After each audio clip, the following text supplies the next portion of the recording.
FIR हुई नहीं है, गठन हो गया। वो जनता का पैसा है और जनता को ही बेवकूफ बनाया जा रहा है कि एसआईटी गठित हो गई। किसी को आपने गिरफ्तार नहीं किया। राजनीति का विपक्ष हम लोग की आस्था से खेल रहा है। वहाँ जाना चाहता है लेकिन वहाँ चंदा चोरी अन्य चीज आएगा तो भाई लोगों को जो भावना है वो हाथ होगी। जो चाहेंगे मोदी जी और अमित शाह जी वही होगा, वही हो रहा है। बस वो एक आदेश जारी करते हैं कि हम जांच करेंगे लेकिन जांच के नाम पे तो हमारे देश के महापुरुष हैं 4 प्रमुख शंकराचार्य जी, उनसे जांच करा लेते। तो तुम्हें रिपोर्ट नहीं लिखवानी, सजा नहीं देनी है तो उन्हीं को बुलवा लेते। ये पता ही नहीं था कि ये चंदा हम लोग भगवान को नहीं डकैतों को दे रहे हैं। राम मंदिर में कथित चंदा चोरी मामले में एसआईटी ने अपनी जांच रिपोर्ट शासन को सौंप दी है। अब देखना ये होगा कि आगे क्या कुछ निकल के सामने आता है। हमारे साथ तमाम ब्राह्मण समाज के लोग हैं, उनसे बात करेंगे इस पूरे मामले को लेकर के। ये एसआईटी गठन कैसे होता है इसके बारे में जानकारी आपको करनी पड़ेगी। एफआईआर हुई नहीं है, गठन हो गया, समझे। लेकिन जो हम लोग एडवोकेट हो गए हैं और तमाम लोग कानून के बारे में जानते हैं, एफआईआर होने के बाद एसआईटी गठन होता है। ये सबको बेवकूफ़ बना के वोट ले रहे हैं और सबको पूरी तरीके से पढ़े लिखे वर्ग को भी बेवकूफ़ बना रहे हैं। एसआईटी गठन ही गलत है इनका। ये घर के लोगों को तुमने गठन करके मेंबर बना दिया है और जो चाहते हो उनसे वही लिखवा लोगे, उसी में निर्णय दे दोगे। आज तक मुकदमा नहीं पंजीकृत हुआ, किसी को आपने गिरफ्तार नहीं किया। हमारा भी 1100 रुपये गया हुआ है। मुझे बात करके टाइम किसी चोर को 1100 रुपये दे दिए क्या मैंने? मेरा तो 1100 रुपये देने का मन था कि जो भगवान का मंदिर बन रहा है, एक ईंट नहीं तो थोड़ी सी सीमेंट या थोड़ा सा मोरंग हमारी तरफ लग जाए। ये अत्याचारी व्यभिचारी है, इनका नाश होना चाहिए। मैम, करोड़ों लोगों की आस्था का विषय है राम मंदिर, तो इसको कैसे देख रहे हैं? इस तरीके के जब मामले निकल के आते हैं सामने चंदा चोरी को लेकर के, तो क्या मन में आता है? चंदा चोरी को लेकर के जो जनता का ही तो पैसा लगा हुआ है। सरकार हम जनता को बेवकूफ बना करके जनता के पैसे को अपने तरीके से यूज कर रही है, तो जनता को ही आवाज उठानी पड़ेगी और हम सब भी आवाज उठाएंगे, क्योंकि जो पैसा है वो जनता का पैसा है और जनता को ही बेवकूफ बनाया जा रहा है कि एसआईटी गठित हो गई। विदाउट एफआईआर एसआईटी गठित नहीं होती है। सीबीआई से है या किस चीज की एसआईटी टीम है, पहले तो वो हमें बताएं, उसके बाद पे इसका पूरा खुलासा किया जाए, क्योंकि वो जनता की मेहनत का पैसा है, जनता ने ही दिया हुआ है और जनता को बेवकूफ बनाने का तरीका शासन कर रही है। अच्छा, विपक्ष भी लगातार इस पर सवाल उठा रहा है। विपक्ष में कई नेता ऐसे हैं जिन्होंने एफआईआर के लिए जो है प्रार्थना पत्र भी दिया है, लेकिन अभी तक उसको लेकर के एफआईआर भी हाँ, तो ये भाई सरकार हमारी है तो हमारे अकॉर्डिंग ही चल रही है। यही तो सबसे बड़ा मुद्दा है कि विदाउट एफआईआर आप एसआईटी टीम कैसे गठित कर सकते हैं। तो सरकार से हमारा निवेदन है, पहले इस पे मुकदमा पंजीकृत कर फिर कोई एसआईटी टीम गठित किया जाए और वो मेंबर्स भी जो एसआईटी टीम के हैं वो इस शासन के ना हो, इस सरकार के ना हो। अदरवाइज वही खाना पूरी कर करके रिपोर्ट लगा देंगे, कौन देखने जाता है? जनता को तो बेवकूफ बना रही है सरकार। और जो जनता का पैसा है, जनता से लिया जाता है, जनता ने जो दान दक्षिणा के रूप में दिया उसका भी यूज कर रही है। तो मेरे अकॉर्डिंग तो पहले इस पे मुकदमा पंजीकृत होना चाहिए, फिर कोई टीम गठित होनी चाहिए और उसके बाद रिजल्ट देना चाहिए।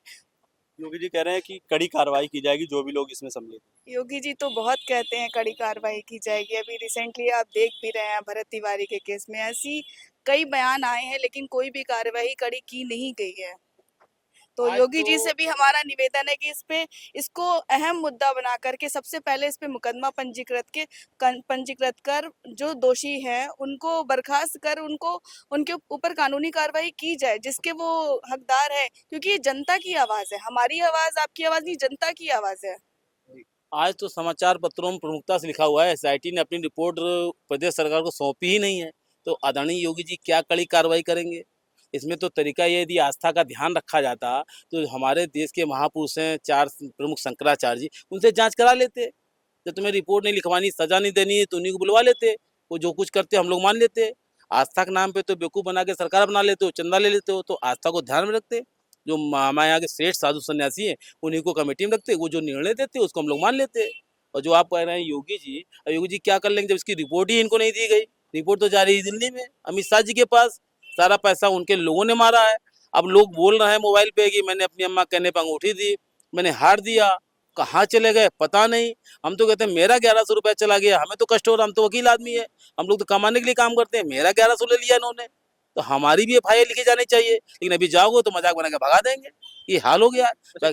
क्या लग रहा है इनके पीछे कौन लोग है, कौन बड़े लोगों का हाथ है या कुछ बड़े लोग सीधे सीधे केंद्र सरकार जिम्मेदार है भाई। प्रदेश सरकार की चल नहीं रही है। कहने को भगवा चोला पहन रहे हैं लेकिन की चल ही नहीं रही है। जब एसआईटी का गठन हुआ, एसआईटी की रिपोर्ट उसको देनी चाहिए, प्रदेश सरकार को। ये मंदिर कहाँ है? उत्तर प्रदेश के अंदर। ये रिपोर्ट जब जा रही केंद्र सरकार को तो क्यों जा रही? चंपत राय किसका आदमी है? भाई उत्तर प्रदेश लोगों ने यहाँ बलिदान दिया, खून बहा, मरे, बलि सब कुछ हुआ। विनय कटियार जैसे लोग एंट्री नहीं होती है। विनय कटियार जी का एक दिन बयान आया, मैं कल पहुंचूंगा, ठीक कर लूंगा। अब विनय कटियार जी का जरा पता कर लीजिए, प्रवीण तोगड़िया जी का यहाँ पता कर लीजिए, किसी को नहीं मालूम ना। जो लड़ा है मरा उसकी कोई पूछ ही नहीं है। आज आप काबिज हो गए और ये तुगलकी फरमान है, ये जो चाहेंगे मोदी जी अमित शाह जी वही होगा, वही हो रहा है। सरकार कह रही है कि विपक्ष इस पर राजनीति कर रहा है, कैसे देख रहे हैं इसको? राजनीति का विपक्ष तो हम लोग की आस्था से खेल रहा है। हम लोगों ने बड़े उससे हम लोग मंदिर जाते हैं, चंदा देते हैं, फिर हमारा पैसा मेहनत का है, कमा के। हमारे दादी बाबा कहते थे कि जो कमाई करो उससे 10% निकाल के प्रभु के लिए दो, तो आगे बरक्कत होगी, आपको हर अलाय बलाय हर चीज़ से दूर किया जाएगा। तो हम लोग के मन से अभी आस्था उड़ गई कि हम लोग किस को दे रहे हैं पैसा, वो हमारे पैसे का क्या यूटिलाइज कर रहा है, हमारा पैसा चोरी हो रहा है। इसीलिए अब इनकी आगे जितने भी मंदिर हैं जहाँ अच्छा चंदा आता है, गवर्नमेंट की यही नज़र आ गई है कि इनको टेक ओवर करके इनसे जो भी कमाई आ रही है वो हम अपने लिए निकालते जाएं। अब विपक्ष इसमें वो योगी जी का क्या है रोल ये नहीं बता सकते हैं। बस वो एक आदेश जारी करते हैं कि हम जांच करेंगे, लेकिन जांच के नाम पे एकदम जीरो। सर जांच के लिए कहा गया है, लेकिन इतना बड़ा मामला है, विपक्ष भी लगातार इसको लेकर के आवाज उठा रहा है। कैसे देख रहे हैं इस तरीके के जब मामले सामने आते हैं? एक राम मंदिर है जो करोड़ों भक्त हैं, राम भक्त हैं, उनकी आस्था का विषय है। आस्था से तो खिलवाड़ किया जा रहा है हम लोगों की। हम लोगों ने चंदा दिया अपनी सामर्थ्य के अनुसार, बल्कि सभी ने दिया। मेरी दादी ने भी दिया, 92 ईयर्स की हैं इस समय वो। उनका भी पैसा इसमें लगा, हम लोगों का लगा, सबका लगा, लेकिन उस पैसे का केवल दुरुपयोग हुआ। ये पता ही नहीं था कि ये चंदा हम लोग भगवान को नहीं डकैतों को दे रहे हैं। अगर ये पता होता तो शायद चंदा नहीं देते हम लोग। और हम तो यही कहेंगे कि आगे से किसी भी मंदिर में इस तरह से चंदा ना दिया जाए। और चंदा घर घर से लिया गया था उस समय, हर घर टीम जाती थी, लोग अपने आप दिया था, टीम जाती थी, लोगों से चंदा लिया। वो चंदा अब ये लूट हो रहा है, तो ये गलत है। अच्छा क्या लग रहा है 2027 में चुनाव है, कुछ समय बाकी है, तो क्या लग रहा है इसका प्रभाव जो है, क्या लगता है बीजेपी को इसकी कुछ समस्या झेलनी पड़ेगी, लगता है मन? भैया जिस समस्या तो इसकी झेलनी पड़ेगी। आपका कार्यकाल है, आपके कार्यकाल में मंदिर बना, आपके कार्यकाल में जो आम जनमानस उन्होंने खुल के जो है चंदा दिया, अपनी भावनाएं आपके प्रति समर्पित किया कि आप हमारा विशाल मंदिर बनाएंगे और उसमें जो है हम लोगों की भावनाओं को पूर्ण करेंगे। लेकिन जब उसमें चंदा चोरी ऐसी चीज़ें निकल के आएगी तो एक तबका तो आपसे जो आहत हुआ ही है, जो मानता है, जो राम जी को मानता है, जो राम जी के दर्शन करना चाहता है, वहाँ जाना चाहता है, लेकिन वहाँ चंदा चोरी अन्य चीज़ आएगा तो भाई लोगों को जो भावनाएं वो आहत होएंगी। और यही नहीं, ये हर क्षेत्र में फेल है, कोई यही नहीं है। अभी इसका SIT जांच होगी, जांच होने के बाद इसका कोई रिजल्ट निकलेगा नहीं। और आम पब्लिक अगर इनके खिलाफ जाती है, कोई मान लो कार्रवाई करती है या धरना प्रदर्शन करती है, कल को उसको हो सकता है दोषद्रोही घोषित कर दें या उसका कहीं ना कहीं इनकाउंटर करा दें। अभी बिहार आपका जीता जागता प्रमाण है। और तमाम जो आम नागरिक है वो भी सोशल मीडिया के माध्यम से जो है अपनी बात रख रहे हैं। तो आप कैसे देखती हैं, किस तरीके की उम्मीद करती हैं उत्तर प्रदेश सरकार से? उत्तर प्रदेश सरकार से जनता को बहुत उम्मीदें हैं, लेकिन जो कुछ टाइम से चला आ रहा है, तो जो केंद्र सरकार का हस्तक्षेप है ना, इस वजह से उत्तर प्रदेश सरकार कोई एक्शन नहीं ले पा रही है। अब आप यही देख लीजिए, विदाउट FIR SIT गठित हो रही है और उनकी रिपोर्ट दिल्ली जा रही है। तो ये सारे मुद्दे हैं जो जनता तक नहीं पहुंच पा रहे हैं, क्योंकि जनता को थोड़ा शिक्षा का भी अभाव है। तो जनता को समझ ही नहीं आ रहा है ये उत्तर प्रदेश सरकार कर रही है या केंद्र सरकार कर रही है। तो मेरे अकॉर्डिंग तो जनता को बेवकूफ़ बनाने का काम उत्तर प्रदेश सरकार भी कर रही है। और उत्तर प्रदेश सरकार अगर चाहे तो सब कुछ कर सकती है, ऐसा नहीं है कि उसके हाथ में नहीं है, लेकिन वो एक केंद्र सरकार से बंधी हुई है। और हमारा माननीय योगी जी से यही निवेदन है कि इस पे सख्त से सख्त कार्रवाई की जाए और जो भी खजाने का पैसा है उस खजाने को उनसे रिकवर किया जाए।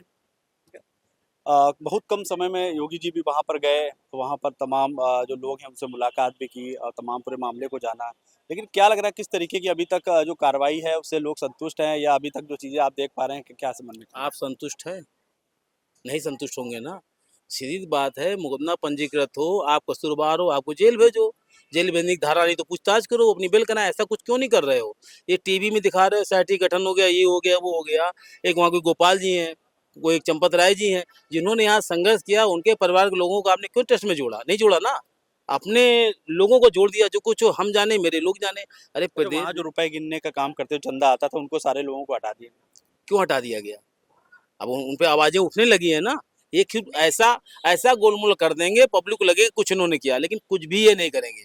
मेन बात है, आपने एसआईटी गठन किया, क्यों किया? पहले आप एफआईआर करिए, जिसको मेन जिम्मा दिया गया उसके खिलाफ मुकदमा पंजीकृत हो, फिर जांच में अगर वो दोषी हैं तो जेल जाएं, उनको सजा मिले, यदि निर्दोष है तो बाहर हो, लेकिन निर्दोष हो नहीं सकते हैं, क्योंकि आपके नेतृत्व में सारा काम हुआ है।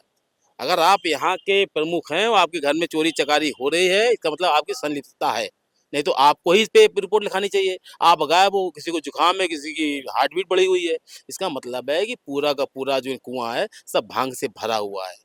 रही बात मुख्यमंत्री जी की, जब मुख्यमंत्री जी के कमांड में एसआईटी नहीं है, रिपोर्ट नहीं है, तो क्या करेंगे? क्योंकि ये चाबी तो दिल्ली से घूम रही है, इस मुख्यमंत्री बेचारे क्या करेंगे? वो जब दिल्ली से आदेश होता है भेजो पाठक जी को ब्राह्मण खुश करने के लिए, दिल्ली से आदेश होता है भेजो बैकवर्ड खुश करने के लिए मौर्य जी को, पहुंच जाते हैं, हल्ला मचा के चले आते हैं। क्या मौर्य जी एक ट्रांसफर करा सकते हैं? क्या पाठक जी एक ट्रांसफर कराते हैं? कुछ नहीं करा सकते हैं। अच्छा, वो कह रहे हैं कि विपक्ष जो है, चाहे समाजवादी पार्टी हो, कांग्रेस हो, तमाम जो अन्य पार्टियां हैं, वो इसको जो है राजनीतिक मुद्दा बनाने का प्रयास करेंगे, क्योंकि 2027 में अरे चुनाव। भाई, आप राजनीतिक मुद्दा से सरकार चला रहे हो, राम जी के नाम सरकार बना रहे हो। अरे कृष्ण जी के नाम नहीं लेते हो क्या? हमारे हिंदुओं में शंकर भगवान नहीं है, अब राम ही राम करते हो खाली। सीता जी का क्या दोष है? जय सिया राम बोलो ना, आप जय जय श्री राम बोलते हो, श्री राम जी का तो काम कर दिया। अब हम लोग चूंकि मजबूर इतने ताकतवर नहीं है, चुनाव आएगा तो अपनी दम जो है दिखाएंगे, लेकिन एक सीमा है हमारी। ये तो अभी बैकवर्ड अलग कर देंगे, सामान अलग कर देंगे, सी अलग कर देंगे, हिंदू मुस्लिम अलग कर देंगे, अलग अलग हर जिले में जात जात से राजनीति करते हैं लोग। अभी वो साधु महात्मा जी और मुक्तेश्वर नंद, उनको तुमने नहाने नहीं दिया, राम भद्राचार्य को नहाने दिया। राम भद्राचार्य को दिखता नहीं है, वो देख रहे हैं 27 में बीजेपी आ रही है, वो देख रहे हैं 29 में फिर बीजेपी आ रही है, उनको ये दिखता है, और ऐसे उनको दिखता नहीं है। उनकी बग्गी जाएगी, शाही स्नान वो करेंगे। और दूसरे जो सिद्ध पुरुष हैं, जो धरती में जिनको भगवान के बाद दर्जा दिया जाता है, उनको तुम नहाने नहीं देते हो, उनको धक्का देके भगाते हो, उनके शिष्यों की चोटी उखाड़ते हो। क्या हिंदूवादी सरकार है? बोल रही थी जैसे कि जो खजाने का पैसा गायब हुआ है, जो लूटा गया है, उसमें क्या है कि उन लोगों को निकाल कैसे दिया गया? उनके नाम ही एफआईआर होनी चाहिए, तभी तो सारी चीज क्लियरिटी आएगी कि वो पैसा आखिर गया कहाँ है।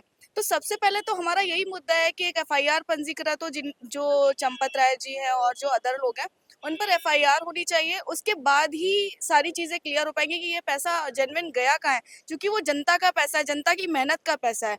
आप क्या कर रहे हो, क्या नहीं कर रहे हो, वो एक अलग बात होगी, लेकिन जनता के लिए उत्तर प्रदेश सरकार को बहुत कठिन कदम उठाने पड़ेंगे, तभी ये सारी चीजें क्लियर हो पाएंगी। देखिए, राम मंदिर बहुत बड़ी चीज़ है, और वहाँ पे क्या होता है, भक्त लोग आते हैं सारी, आप समझिए कि इतना चढ़ावा आता है, इतना चढ़ावा वहाँ पे आता है, जाता कहाँ है, किस जगह जा रहा है, क्या हो रहा है उसका किसी ने आज तक बताया? किसी ने क्लियर किया कि ये चीज़ इस चीज़ में लग रही? किसी ने आज तक नहीं क्लियर किया। और हम सब लोग बहुत मेहनत से कमाते हैं, बहुत मेहनत से पैसा आता है, बहुत सारी चीज़ें होती हैं, पर हमारा ही पैसा कहीं और जा रहा है और हमें खुद ही नहीं पता है कि वो पैसा जा कहाँ रहा है। तो देखिए, सीधी सी बात है कि जनता का पैसा है, बहुत मेहनत पसीने का पैसा है, उसको अच्छे कामों में लगाया जाए।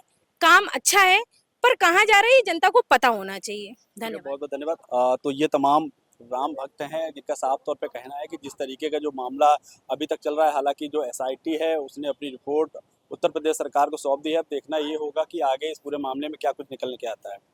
अपने सहयोगी चंद्रशेखर के साथ जहीर खान, जेमिनी न्यूज़ के लिए कानपुर।